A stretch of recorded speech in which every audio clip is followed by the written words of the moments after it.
So today I'm doing a review of Bill Konigsberg's new book, The Music of What Happens. So stick around to see what I thought of it. So I've been a big fan of Bill Konigsberg's work for quite some time, so I was really excited to hear that he was coming out with a new novel, and it was just recently released a few weeks ago, I do believe. And the name of the novel is The Music of What Happens. So this follows two boys, Max and Jordan, who meet one day at Jordan and his mom's rickety old food truck, which was named Coco Vinny, which they resurrected for the first time since Jordan's father had passed away. So put simply, their first day in the food truck is a disaster, given that neither Jordan nor his mother knew anything about food trucks, food preparation, or food safety. So Max steps in line right when Jordan's mom is in the midst of a huge meltdown, and she ends up offering Max a job. Max, who loves to cook, agreed. So this is pretty much an opposites attract type of novel, with Max being a super cool Mexican athletic baseball player and quite an easygoing kind of type of fellow. So Max is comfortable with his sexuality, he's out to his buddies, out to his mom, though his relationship with his dad is a tad shaky because his dad seems to be in the habit of telling Max to man up. Max's friends, however, are a lot of fun. They call themselves the Three Amigos, and I did love the banter between Max and his two buddies.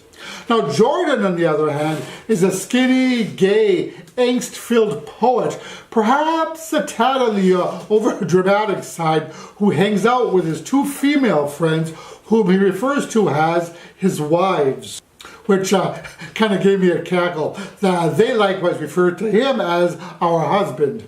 So Jordan is high-strung with kind of low self-esteem, and he's not really looking forward to spending the upcoming days of the summer in the truck with a dude bro, which is how Jordan refers to Max.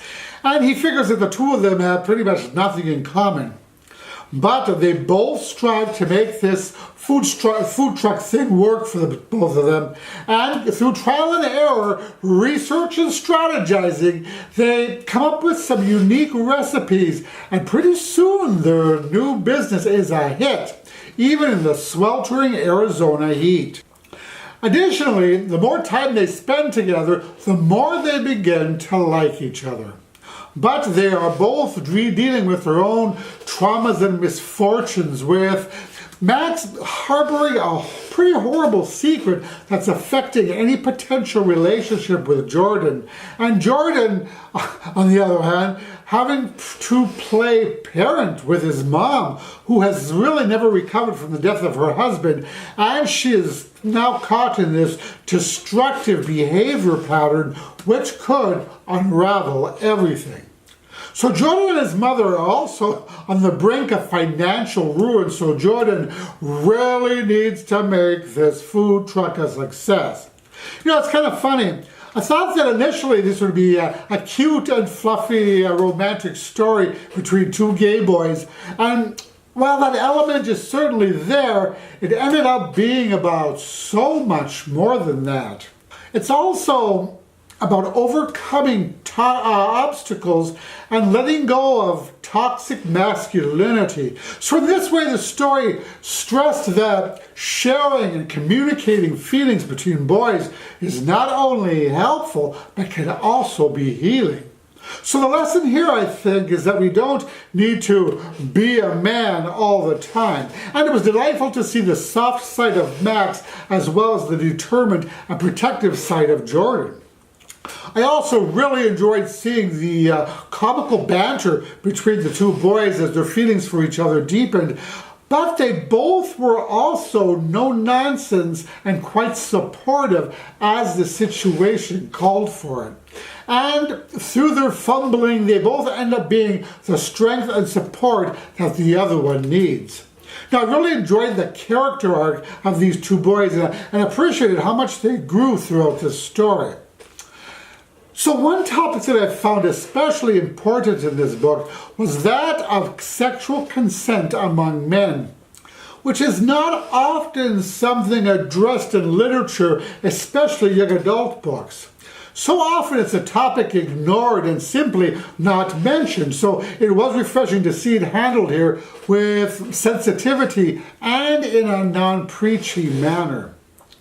The author definitely got the point across that when such an assault occurs, it is not something to be embarrassed about or ashamed about, and it is something that is definitely not okay. So I really ended up loving these two characters in this book. They were so complex, broken and beautiful, powerful and fragile. This is an honest and somewhat raw story of toil, tears, and triumph. And I thought that this novel was a novel of many layers with a huge heart and a melancholy emotional core. You know, my only niggle with the story is that it's told from alternating points of view, which really is not one of my favorite formats. I usually end up struggling to get through books that are written like this. And though it's nice to get a peek at the perspectives and thoughts of each of the main characters, you know, I really find it distracting, especially when I forget who's speaking and I have to flip back to the beginning of the chapter to see whose chapter it is.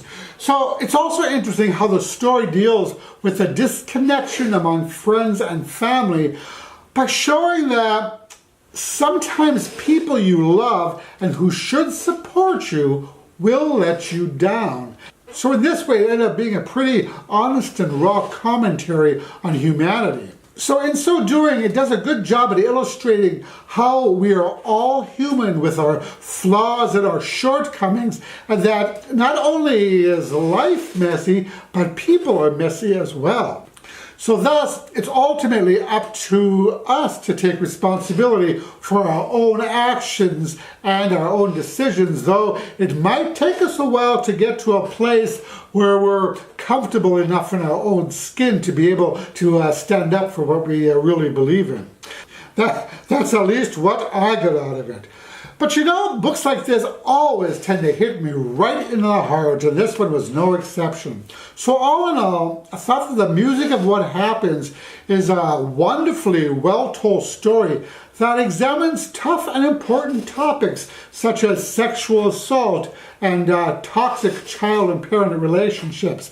And it did so with sensitivity and grace, and with a super sweet romance at the heart of it all. So yeah, it was a deeply beautiful, moving, heart-tugger of a story to which I gave 5 stars. So that is it for my little review of the music of what happens.